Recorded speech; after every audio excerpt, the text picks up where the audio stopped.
Hey, so I'm Renlo and I am an award-winning author now. But it took me about 6 or 7 years to get here. So I'm going to share some things, 3 things actually, that I would have done differently about 6, 7 years ago that I learned on my journey to being a self-published author.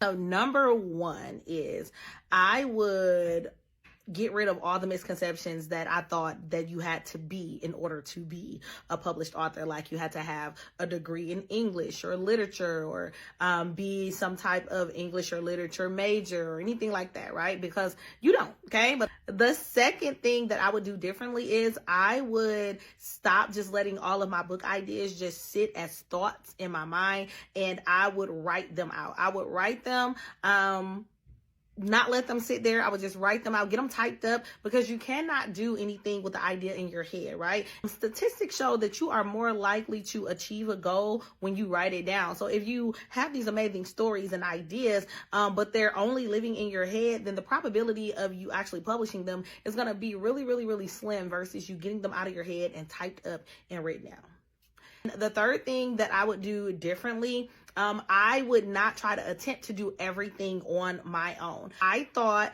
years ago that self-publishing was a DIY project, which means that you have to do everything on your own. But I would have understood a long time ago that when you're self-publishing a book, sometimes you will have to lean on other professional skill sets and hire other professionals to help you self-publish your book to make sure that it is quality. So those are the things that I would have done differently that I have learned today, but I would have definitely did differently like 6 or 7 years ago, starting out on this journey. Okay. Make sure you hit the follow button, okay? Hit the follow button. Make sure you save this, share it with a friend, and I will see you all in the next video.